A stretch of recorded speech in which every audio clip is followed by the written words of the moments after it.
and staying safe. I'm looking forward to strategizing and organizing with all of you in this new year as we continue together to stand up to corporate interest and fight for the common good. I'm Anna Martavishki. I'm with Our Revolution. I'm getting this call started today as we wait for our guests and our members to join. If you are on Zoom, let us know your name and of course where you are from in the chat so we can shout you out. Also, help us get the word out. It's always good to share this broadcast on your personal accounts, on Twitter, on Facebook, wherever you want. Links are getting dropped for you in the chat. So welcome, everyone. Let's see who has joined so far. Sierra Knight is here. Christy Lara is here from Texas. Welcome back, Christy. We missed you. Barbara is here from Columbia, South Carolina. Who else is joining? Pat Lang is here from California. Let's see who else. Gail from Newburgh, New York. As we get our guests and members join our Zoom, let's see. Greetings from Stan Horwitz. The link to share this broadcast on Twitter is in the chat, so don't forget to share this broadcast on your personal social media. And let's see who else is joining. Of course, as we gear up for 2022, we have a lot of work to do. We must defend our democracy from insurrectionists and the GOP war on voters. We also have to organize to pass Build Back Better, finally to pass that bill. We have to mobilize, of course, to elect progressives up and down the ballot. So these are trying times, as we all know, and we can't do all of this work alone. That's why I want to invite each and one of you who are joining today to also become an Our Revolution member. This membership comes with a card. For as little as $5 or $10 a month, you can help us take on the right-wing authoritarians and the corporate establishment. So join. The link is going to be in the chat for you. Click on that link and join us so we can be stronger in 2022. If you are listening on the phones, don't forget to press *3 and an operator will take down your info. If you signed up to become a member, please tell us about it in the chat. We'll give you a shout out. You can also let us know why you're joining, why this work is important for you, and what you are looking to accomplish in 2022. So again, good evening to all of you who are joining tonight. Welcome to our first national organized to win broadcast of 2022. For those of you who just joined the Zoom room, please make sure you put your name and where you are calling in from in the chat so we can give you a shout out. For those of you listening on the phones or watching live on social media, you can transfer into our Zoom room where the conversation is taking place. It's a more interactive experience. It's very simple. You can just go to ourrev.us/Zoom. Again, that link is ourrev.us/Zoom, and you can transfer into our Zoom room. So thank you all for joining. Who else is here? Karen is here. Susan from Detroit. Hi, Susan. Nice to see you again. Happy New Year. Rich Della is here from Arizona saying hi to everyone. Mike Oles, of course, our national field director, is on the call as always. Mark Robichek from Sunnyvale, California is here. Leslie from Santa Monica, California. California is in the house. So thank you everyone for joining. Again, my name is Anna Martavishki. I'm with Our Revolution, and I want to welcome you to an exciting call. Tonight, we are going to talk about a brand new campaign that we are just launching. This campaign is to ban insurrectionists from the ballot. Earlier this morning, Our Revolution North Carolina members, who are represented by lawyers from Free Speech for the People, filed an historic legal complaint to block Representative Madison Cawthorn from the ballot based on Article 14, Section 3 of the US Constitution. This action got Madison Cawthorn trending on Twitter. This action is trending on Twitter, so this is great stuff. Check out the Associated Press story that was written up about this that went live this morning. The link is in the chat. And we are going to, of course, learn more about this groundbreaking campaign from John Bonifaz, our guest today. He's the president of Free Speech for the People, and two of our very own Our Revolution members who filed the complaint, Dr. J Walsh and Claude Boissan, who are standing up to the radical right wing by taking legal action very brave. I look up to them. We are also going to hear from Representative Ro Khanna, who is going to talk to us about where we are with better and voting rights. So as we count down to 8:30, again, just put your name and where you are from in the chat. This is an important call. A few housekeeping items first. We got over 3,000 people on the phones right now. So again, just want to invite all of you to join our virtual community. Go to ourrev.us/Zoom and get in on the action and join our call on Zoom. With that, let me bring in our host for the evening, Our Revolution Executive Director, Joseph Gevarghese. Take it away. Thank you so much, Anna Marta Vishki, our Northeast Organizing Coordinator based in New Jersey. Good evening, everyone, and welcome to our first Organize to Win broadcast of 2022. My name is Joseph Gevarghese, and I'm the Executive Director of Our Revolution. It's so wonderful to gather together again after the holiday break. Know that all of us here at Our Revolution are proud to stand in solidarity with you as we continue our fight for peace and justice in the new year ahead. For many of us, the new year means making new resolutions, new commitments to being better to ourselves, better to our families, and better to our fellow citizens. And as the saying goes, the personal is often political. What we commit to do personally matters publicly. That's why I want to start by reflecting on the New Year's resolutions that we, as Our Revolution members, as citizens who are engaged in the public square, what are the resolutions that we want to make to one another going forward in 2022? Look, at 2021 was a tough year, both personally and politically for all of us.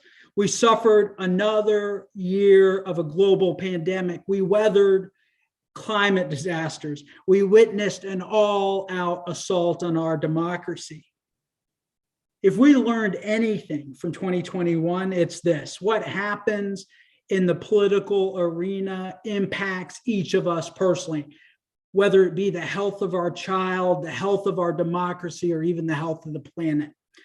That's why what we resolve to do as Our Revolution members in the new year matters. Right now, the fate of Build Back Better and the Freedom to Vote Act are uncertain, thanks to the weakness of party leadership and the strength of obstructionist Democrats in Congress. That means that climate action is delayed. It means that healthcare, childcare, paid leave are put off. And it means that the right-wing authoritarians have yet another shot to seize power. Brothers and sisters, we have no time to waste. As progressives, we've got to be resolute in defending our democracy and passing transformative legislation that materially improves the lives of the American people. Tonight, we're going to be talking about how we are continuing to organize to win on these urgent issues. We're going to be joined by United States Representative Ro Khanna. He's going to give us an update on Build Back Better and the fight for voting rights, straight from Capitol Hill. But first, I'm excited to talk about a new campaign to defend our democracy from traitors, from insurrectionists, people like Marjorie Taylor Greene, Paul Gosar, Madison Cawthorn. On January 6th, Insurrection Day, Our Revolution kicked off a new campaign with Free Speech for People, a legal advocacy organization. And together we are calling on state and local election officials to follow the letter of the United States Constitution and disqualify insurrectionists from running for public office. Look, the theory of the case is simple. When lawmakers are elected, They take an oath to defend our government from all enemies, both foreign and domestic. And by swearing to uphold the Constitution, they make a commitment. They make a resolution to follow the rule of law and not the rule of violence. That's why our revolution is resolving to hold insurrectionists in Congress accountable this year. This morning, our revolution North Carolina members took the first action to make this historic campaign a reality. 5 of our members stood up and put their names on a legal complaint to the North Carolina Board of Elections, urging the board members to follow the Constitution and keep Madison Cawthorn off the ballot. There has not been a legal challenge like this since the post-Civil War Reconstruction era, when folks stood up to stop insurrectionists from retaking political power in the South. We are sincerely proud of our members in North Carolina for standing up and for showing courage and making a resolution to fight for somebody that they don't know, all of us as a community. We're going to be hearing from 2 of our members who filed a legal complaint today. But before we hear from them, I want to get drilled down on the legal theory behind this case and the campaign that we're going to wage to win it. So here to dig down into the legal case is John Bonifas. John is co-founder and president of Free Speech for People, a legal nonprofit that is serving as the lead legal counsel for this campaign. Again, we've got a lot of people who are on the phones right now. And if you want to interact directly with John or any of our other guests, you can switch over to the Zoom room. You can just go to rrev.us/Zoom, rrev.us/Zoom. Look, if you have questions for John, you can, and you're in the Zoom room, just put them in the chat. If you stay on the phones, you can hit *3 and the operator will take down your question. John, thank you so much for being here. Let's get started. Can you lay out the theory of the case and some of the history behind this amendment? Absolutely. Thank you, Joseph. Thank you so much for having me. Thanks, everyone, for joining this critical discussion. We're honored at Free Speech for People to be partnering with our revolution in this fight to defend our democracy and to ensure that Section 3 of the 14th Amendment be upheld all across this country.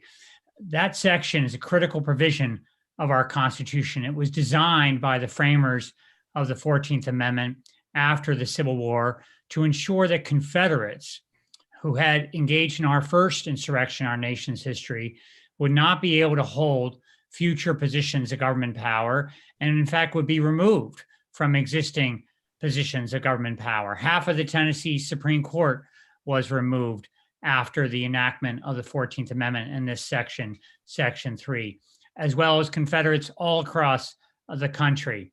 Now, several years after the enactment of the 14th Amendment, Congress and the president at the time, Ulysses Grant, provided amnesty to Confederates going forward, and that was an historical error and wrong that occurred. But nevertheless, Section 3 of the 14th Amendment remains in our Constitution and is now applicable to the second insurrection in our nation's history, which occurred on January 6, 2021. And what we're doing today in North Carolina and what we intend to do all across the country together with our revolution is ensure that the mandate of Section 3 of the 14th Amendment is upheld. It says very clearly that if you've taken an oath of office to defend the Constitution, and then you turn around and engage in insurrection or give aid or comfort to it, you are forever barred from holding future public office again. And so in July of last year, we issued letters to election officials, chief election officials in all 50 states and the District of Columbia, making clear that they had a responsibility and a duty to uphold the mandate of Section 3 of the 14th Amendment, starting with the inciter-in-chief, Donald Trump, who, as we know, incited the insurrection. And if he seeks to appear on a future ballot, he must be barred at every level in every state. And that was the opening phase of this campaign. But now today, we're filing this action before the State Board of Elections on behalf of 11 courageous voters from the 13th Congressional District, including 2 who are on this call. We're proud to be representing these voters alongside a prominent local council team that includes 2 former justices of the state Supreme Court, including a former Republican justice of the state Supreme Court, North Carolina, as well as the firm of Wallace and Norton, which has specialty in election law in North Carolina. Madison Cawthorn has been named by Rolling Stone magazine as one of those members of Congress who helped plan the insurrection. And if that's true, then he must be barred from the 2022 ballot. The statute in North Carolina that allows for challenges to be brought to the eligibility of candidates running for office makes clear that if you have reasonable suspicion, that's the standard, reasonable suspicion that the candidate does not have eligibility to appear on the ballot, then you have the right as a voter to issue that challenge. And that's what we've done today. Madison Cawthorn will have the opportunity to defend himself before the State Board of Elections and, if necessary, into the courts. But we intend to pursue this with the vigilance and the vigor that's required to defend Section 3 of the 14th Amendment. This is a nonpartisan defense of this critical constitutional provision. And as we know, this is an existential crisis we face today with our democracy and with our republic. And we cannot allow insurrectionists to maintain positions of government power and appear on the future ballot. It's about protecting our republic and protecting our democracy. And we're proud to be in this fight with our revolution and with the voters in North Carolina in bringing together this challenge today. So, John, we're excited to be partnering with you around this historic case. A couple of questions that came up in the chat. Does this provision only apply to federal elected officials? Or does it also apply to local officials? Yeah, it's a great question. It applies to all officials who seek to be in public office, whether you're running at the local level, state level, or federal level. And it applies, as we noted earlier, to the office of the President of the United States. It applies to all public offices. And the idea there is that we do not want people in public office who, having taken an oath of office in the first instance, turn around and engage in insurrection. That's why it's designed to protect the republic and our democracy. So, John, another question that's come up is, look, we're in an election year. This is 2022. Midterms are coming up. Why don't we just let the voters decide versus kicking this to a state board of elections or a judicial body? Right. You know, Joseph, it's a critical question. And I've been a voting rights lawyer for over 2 decades. I certainly believe in the right of voters to decide and cast their choices at the ballot box, with the exception being that when it comes to Section 3 of the 14th Amendment, we have to be clear that people who seek to overthrow the United States government or a state government, who refuse to accept the results of a free and fair election, who basically try to subvert and undermine our democracy via an insurrection, they are forbidden from appearing on a future public ballot. That's what Section 3 of the 14th Amendment mandates. And we must defend, at this critical moment in our history, we must defend that mandate of Section 3. And another question, what makes an insurrectionist? Do they have to be convicted? Do they have to be sued by some other entity?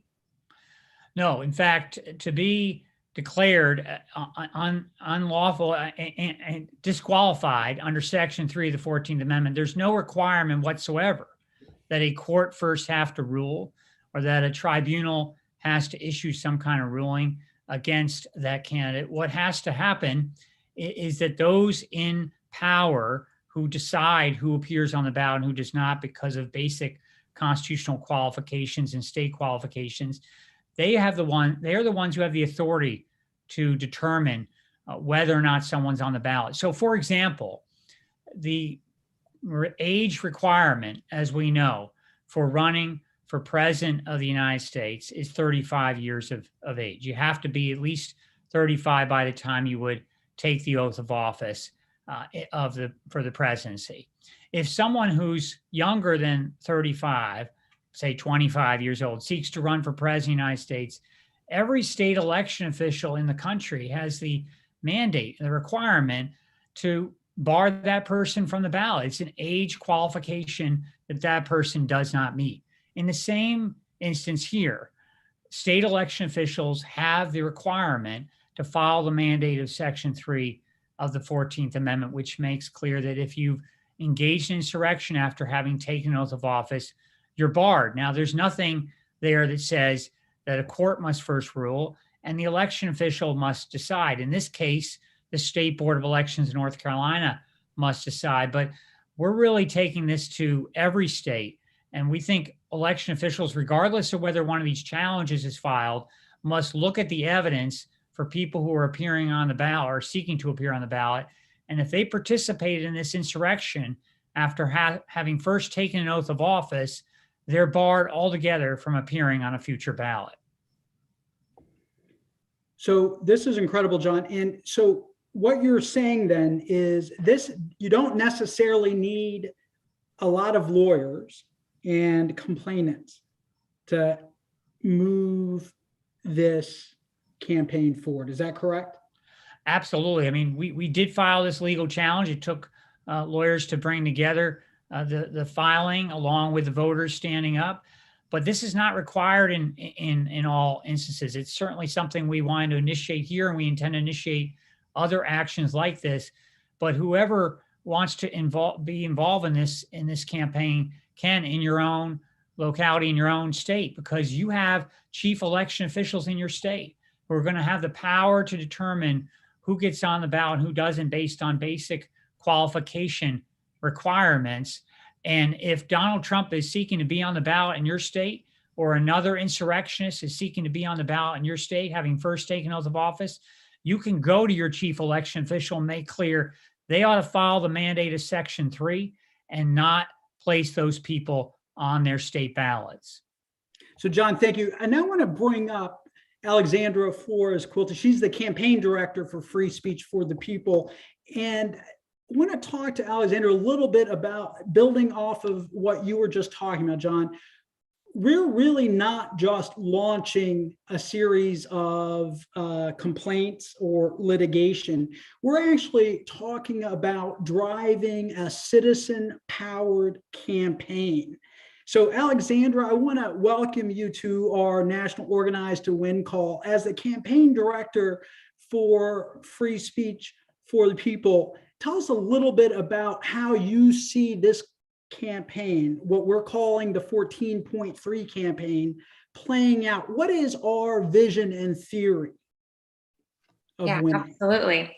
Thank you so much for having me. It's great to be here with you all. As we've been saying, this campaign, in order to uphold our Constitution and hold insurrectionists accountable who have violated Section 3 of the 14th Amendment, it's going to take people organizing all over the country. So if you are ready to take action, please click the link that is being posted in the chat, or you can go to rrev.us/defend-democracy. And that's going to be posted on the chat and other places. So please click that now if you are ready to take action.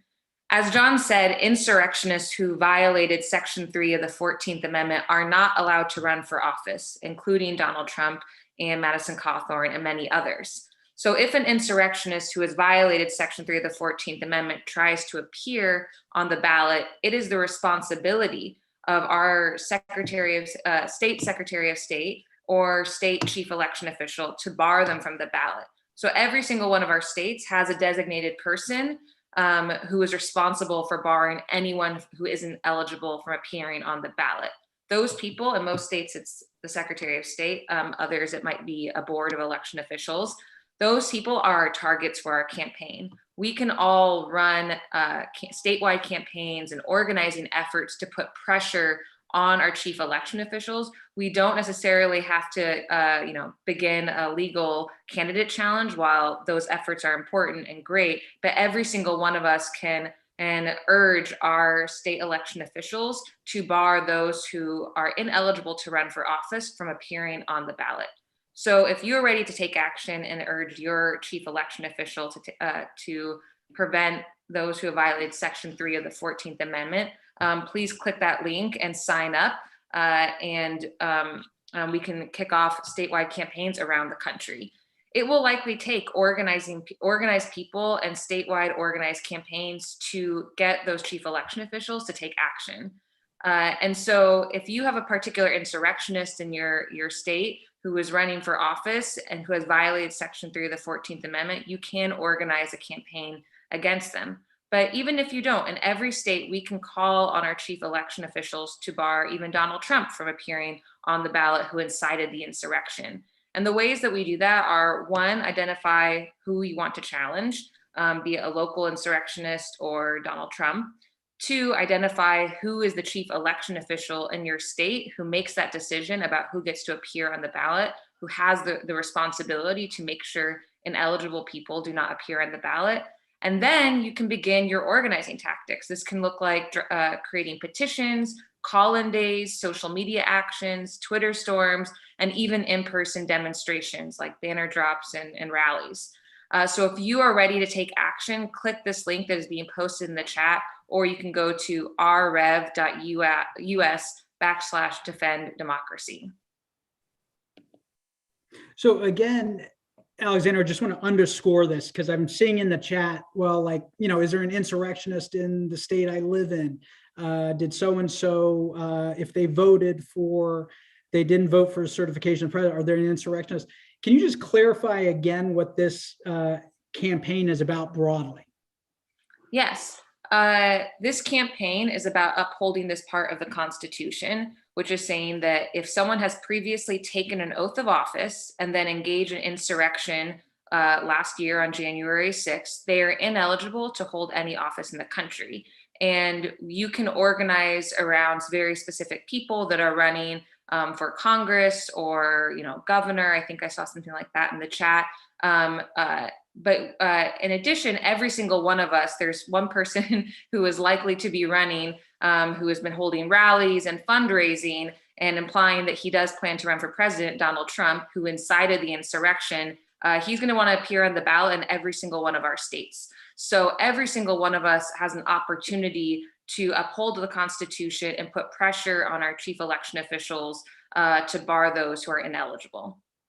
And so that means whether you are in a place like North Carolina or Arizona where there's insurrectionists, or if you're in a place where there may not have been, you can still petition your elected officials, whether it's a Secretary of State, board, chief election official, and you can say, look, we want you to commit to following the Constitution, right? Will you make sure that anyone who's committed political violence or undermined the United States Constitution is off the ballot going forward, whether in 2022 or 2024?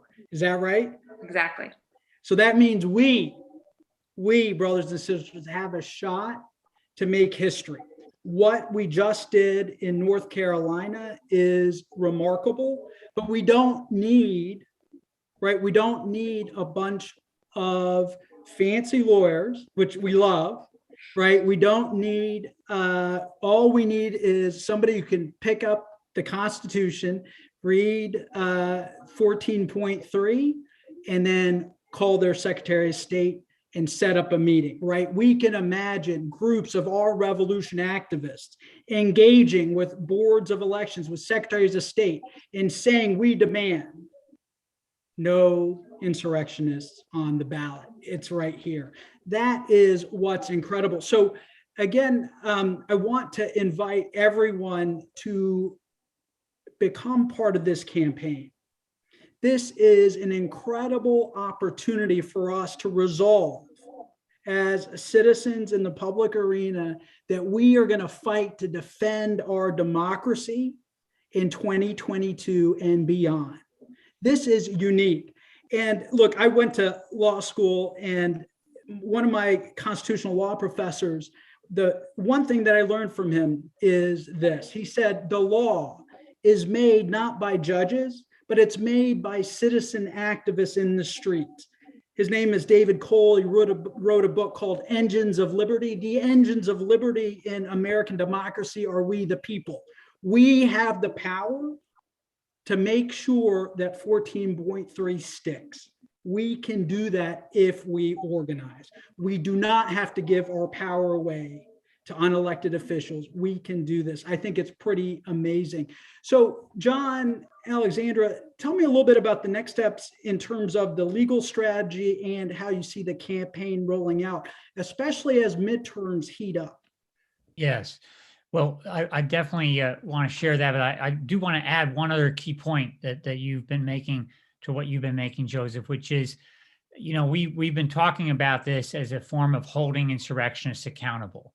And we know that there are pushes to have the Department of Justice hold the insurrectionists accountable. And we are behind that. We believe the Department of Justice needs to step up and do its job to ensure that Donald Trump and associates who engage at the highest level in planning the insurrection, inciting the insurrection, they need to be held accountable. We also know that the House Select Committee is engaged in investigating the insurrection and will show the world more of what they learned through depositions and subpoenas and so forth.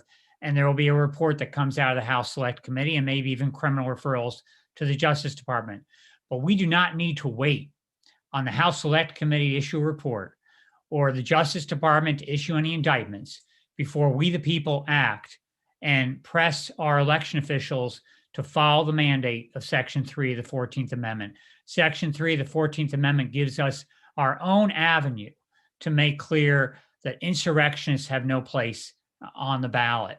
And that's why we're excited to be joining with our revolution in launching this campaign and bringing together so many people across the country who believe in defending our democracy. The next steps in North Carolina is that the State Board of Elections is actually convening an emergency meeting this Wednesday as a result of our filing today to select the panel of election officials in the 13th Congressional District who will first hear this complaint.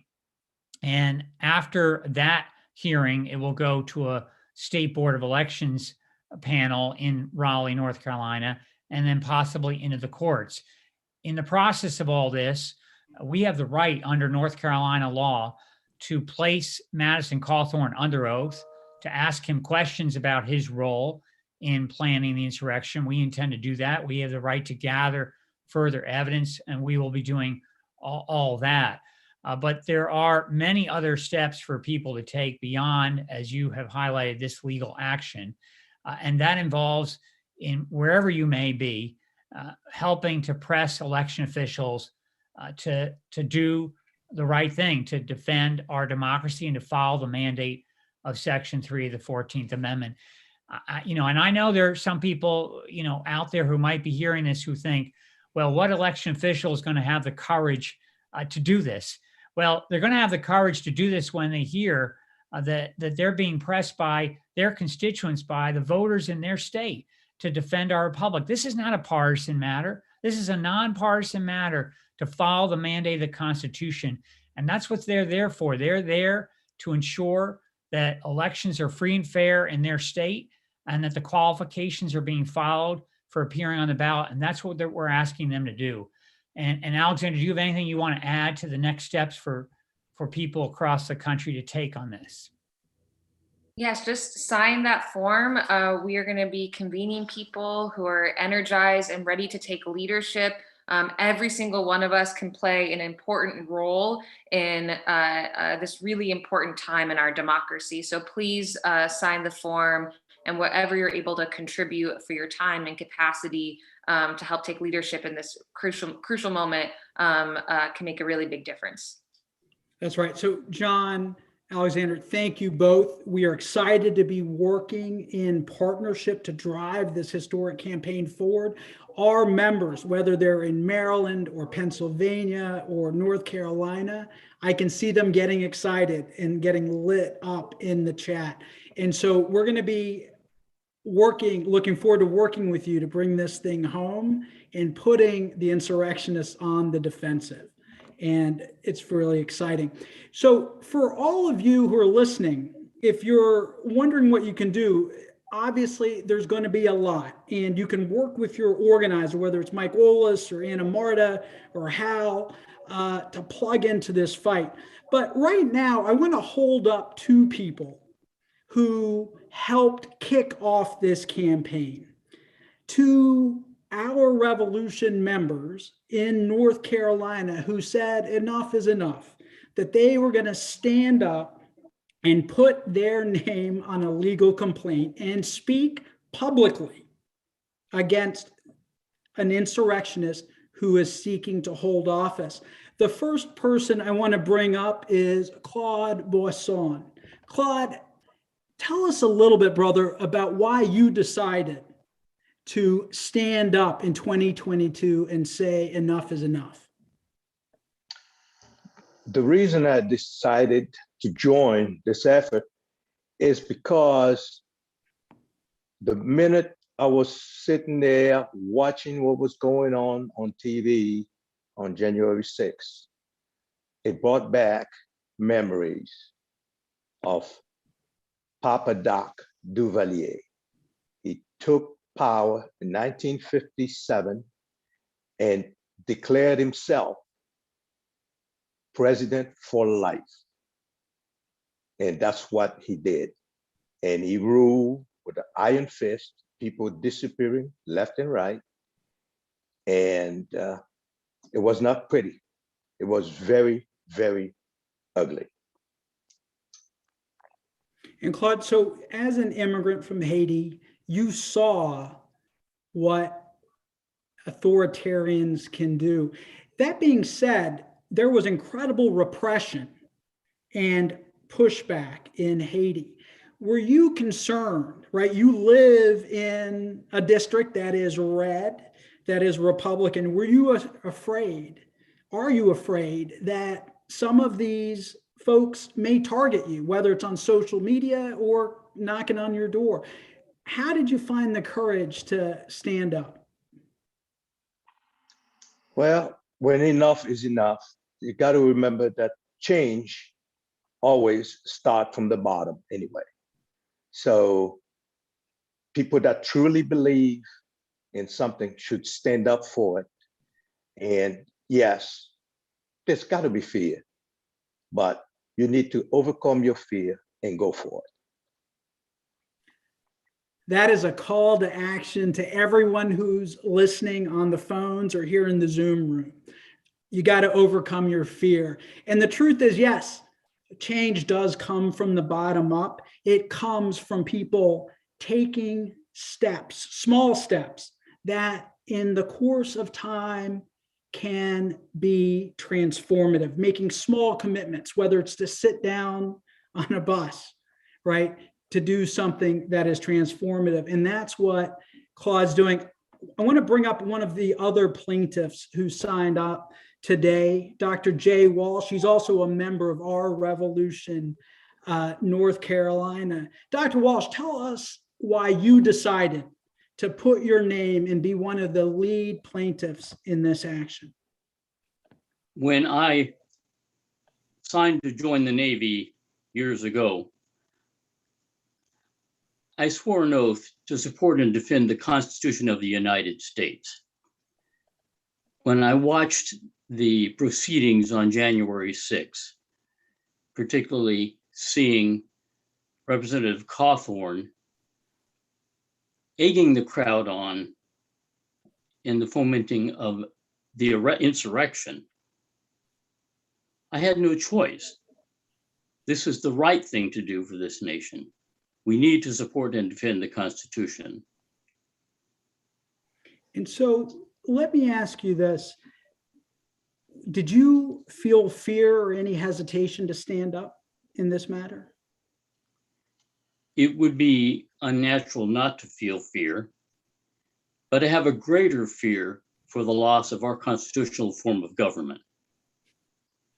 And that's what motivates me beyond the other fear.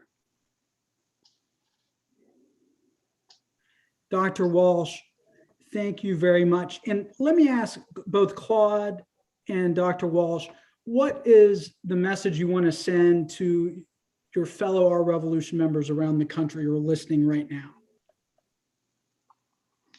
I'll let Claude go first. Stand up and be counted. Make sure you overcome fear, you overcome negative pressure. It's always going to happen in life. If you want something, you got to go for it. Stand up. So in my case, I want to encourage everybody to, as Claude said, stand up and bear in mind that the insurrection didn't just happen at one point in time on January 6th. It is ongoing until we eliminate those people from government offices who have been supporters of that insurrection. We must act. That's a really important point. The insurrection is ongoing, and it's going to keep going until we come together, stand up, and do something. And with that, I want to urge, we've had, I just heard from Marissa, we've had tons of response on the link in the chat to join our campaign, our 14.3 campaign. Again, I want to encourage everyone, sign up wherever you are. You don't necessarily have to put your name on a legal challenge and show up on a call to be a part of this movement. You can write letters, make phone calls, be parts of meetings. You can be part of a larger campaign that is connected around the country that's going to do something transformative. So join us in this fight. Go to rrev.us/defend-democracy. And let's get this fight going. Over the course of the coming weeks, we're going to be reporting out on the steps we're taking collectively on this fight, whether it's legally, whether it's in terms of organizing in the field. And I invite all of you to be a part of this journey and make a resolution with us to defend our democracy in 2022. That being said, our next guest is Ro, and I believe he's delayed. And so I want to go really quick to some of the things that are coming up.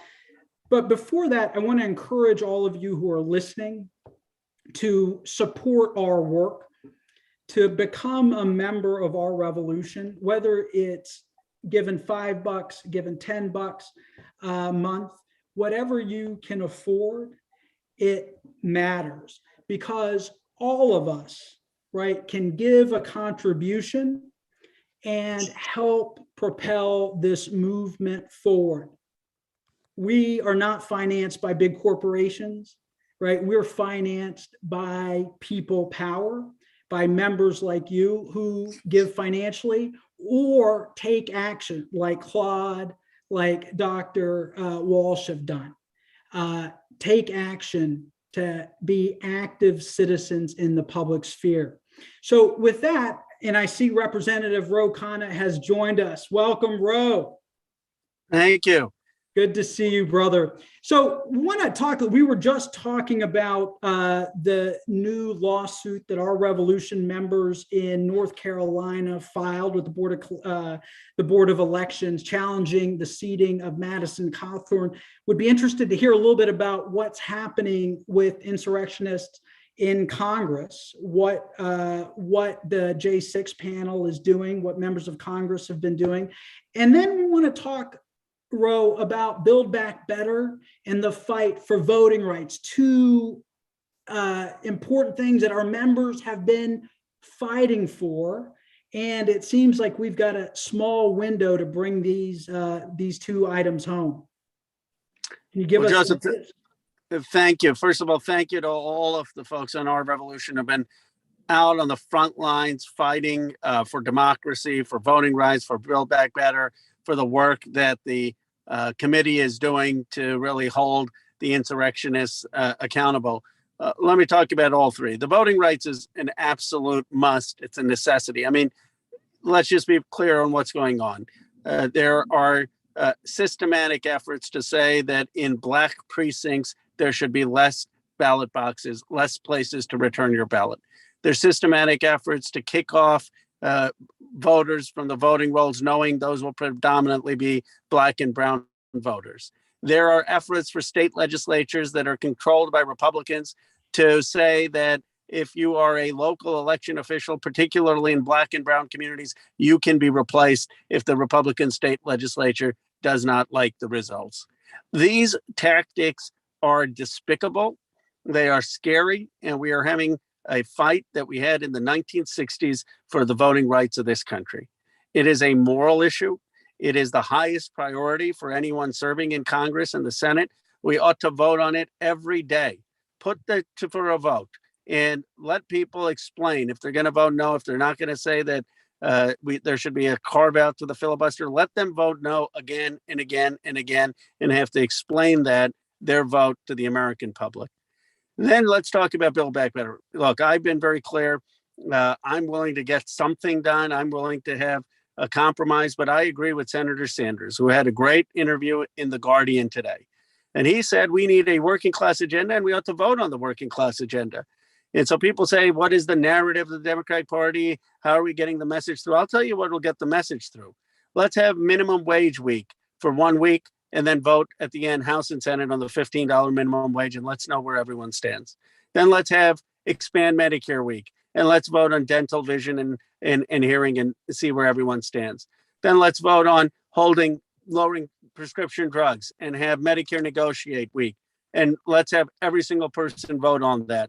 Now let's vote on childcare. Let's vote on universal preschool. Let's have 10 weeks of a working class agenda culminating every Friday with the House and Senate voting. And you know what? At least we'll look like we're fighting for the agenda. And then we'll have clarity about who the people are who are standing in the way. Right now, it looks like the entire party is feckless and can't get anything done.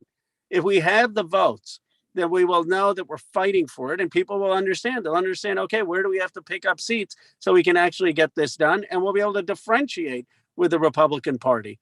But what we can't do is just go on and on and go on with no votes, no action. Simultaneously, we ought to work on seeing what we can get done, particularly on climate, as that is something we have to pass to have any hope of mitigating the extraordinary CO2 that we're putting in the air. I was talking to someone today who was talking about carbon removal. I said, wow, you're working on that. He said, if we get to net zero, then we still need all this carbon removal. We have no shot if we don't even get to net zero. And right now we're nowhere close to net zero. So net zero, we're still in a world of hurt, even getting there, where the Intergovernmental Panel of Climate Change says, even if you get there, you still need to remove carbon. And right now we're not even close to getting there. If we don't get those basic policies in Build Back Better, we're going to fall further and further behind. The final point is holding the insurrectionists accountable. Any person who's in Congress who aided people for breaking into the Capitol shouldn't be in Congress. That's such a non-controversial statement. You can't be a law elected official and encourage the breaking and entry of the Capitol building and the incitement of violence. I've said if people wanted to challenge the results, I think that's total lie. But you have a constitutional process for doing that. But that I totally distinguish that from people saying go attack police officers, go attack the Capitol, go attack law makers, and disrupt the entire process. It's mind-boggling to me that you have conservatives basically cheering on anarchists who wanted to totally disrupt the rule of law. And that has to be held accountable. Those who caused that have to be held accountable. There have to be real consequences for their actions, not slaps on the wrist. And that is something that many people in Congress have spoken out about. I know you all have spoken out about it. And I'm so grateful for your activism. So to end, we need your passion. on getting a vote on these bills on a working class agenda. We need your passion and activism on demanding a vote on voting rights again and again to make sure we get that. And we need your activism to support Benny Thompson, the committee's work, and pushing for holding everyone accountable who had a role in aiding and abetting that insurrection. So, Congressman Khanna, a question. Where it looks like there's going to be a vote on voting rights this month, potentially. Where do you want our members to focus their energy? Where should we be organizing? In this the Senate, the Senate, and look, I've said we need a vote, and we need a vote, but the real vote we need is on: do you support a carve out to the filibuster to get voting rights? Now, I know probably 90% of your members, maybe even 100% like me, believe we should do away with the Jim Crow filibuster. And if you don't believe that, read Adam Jetelson's book about how the filibuster was not a brainchild of Madison or Jefferson or any of our great philosophers. It was a brainchild of segregationists like Jim Calhoun. And the filibuster has been used primarily to stop progress in the abolition movement and in the civil rights movement. But even if you don't think right now, calling for the end of the filibuster, we got no shot. I'm just being blunt because I'm always plain spoken.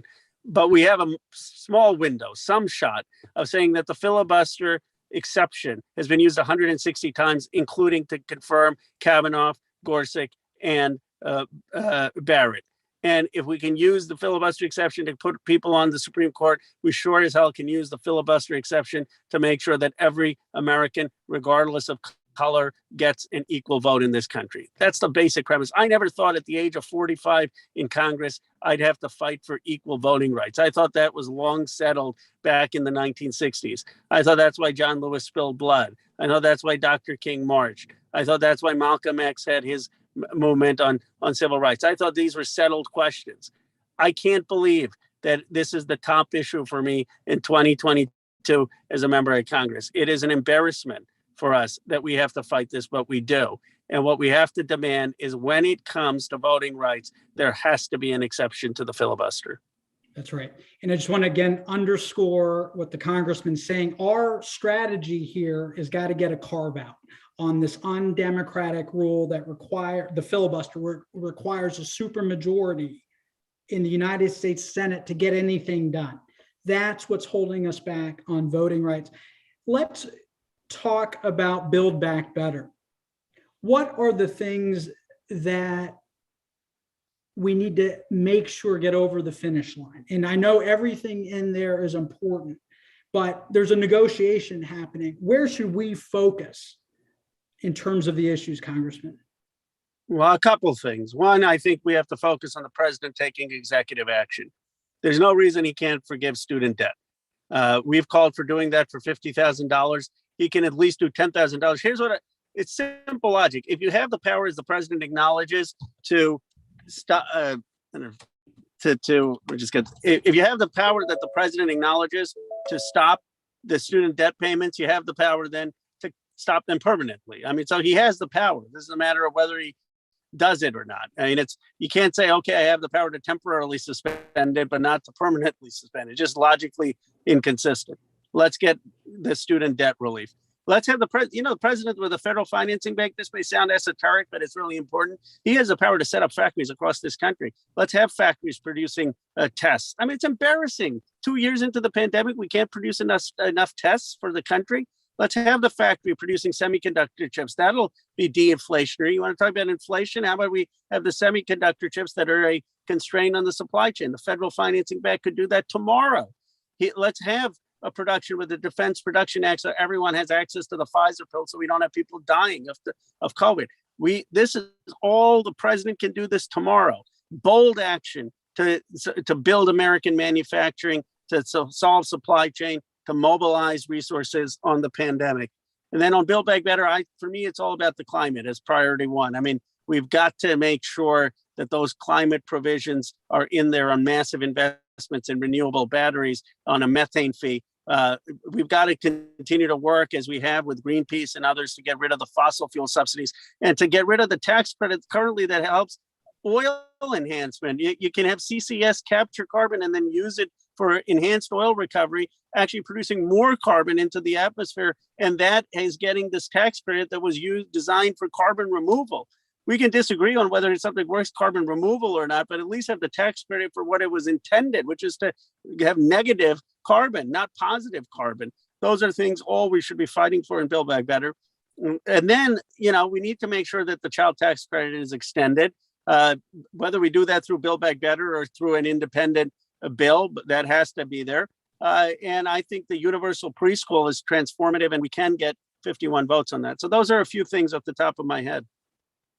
And the stuff we don't get, we got to have the independent vote. Let's have, what the polls, the two things that poll off the charts, expanding Medicare to include dental, vision, and hearing. It's the most popular policy.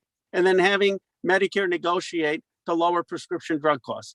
It's only our party that can take the two most popular things in the entire bill and say, well, we shouldn't include that in the compromise. I mean, it's mind-boggling to me how those are right policies, but they're also steering you at 75, 80% approval. I mean, why wouldn't you pass that? Yeah, it makes absolutely no sense, Congressman. And that being said, right, as I want to just underscore with our members, it's been a tough year. We've been fighting like hell on the outside. That's our role in the movement as our revolution members, as citizen activists, right? We've been pressuring the Gottheimers. We've been pressuring the Stephanie Murphys. We've been going after Kristen Sinema to get right on these issues. And we're going to continue to work with progressives in the House and the United States Senate to get our agenda finished, right? Whether it's this year or next, we have to continue our inside-outside strategy. That is what brought us the civil rights movement. That's what's brought us other transformative movements. And that's what we're here to resolve to continue to do. And I want to thank Congressman Khanna for joining us tonight to give us an update on the fights ahead. Any last words, Congressman? Well, I want to thank you. I want to thank you for passion. I want to thank you for activism. And I love when you're out there criticizing the Progressive Caucus. I mean, your job is not to have affirmation of everything we do. Your job is to hold our feet to the fire, to hold us accountable, to keep pushing us so that we can push the party. And so when people say, well, what happens if progressives are criticizing you or Pramila? I say, great. That's democracy. It's the only thing that is making us move any direction on progress, in my view, is that Bernie Sanders ran a campaign in 2016 and 2020, and he showed the world that progressive policies are popular, that people want them. And what you're doing is reminding all of us of that every day. So please keep at it. Please don't be muzzled. Please don't be afraid of using tough language, whether it's against Congress, whether it's against Khanna, Gottheimer, Pramila, whoever. That's the job of activists. And I applaud you for doing it. It's the only thing that's going to long-term bring change in this country. That's right. And at the end of the day, many politicians put their finger in the air and they see which way the wind is blowing. And it's incumbent on us as citizen activists to hit the streets, because the truth is, before Bernie decided to run, people took to the streets to strike for 15 and a union. Before Bernie decided to run, people occupied Wall Street. People took on multinational corporations on trade. We gave people like Bernie space to run. It is our ongoing commitment to transforming this world as it is broken into a world that is transformed into the world as it should be. Ro, we look forward to working with you, brother, in 2022 and beyond to fight the good fight. Thank you, Joseph. Thank you to you and Larry and Paco and the whole team. And Bernie is still the most popular politician in America. So for all the we love Bernie, issues are still the most popular. All right, take care. We got to get it over.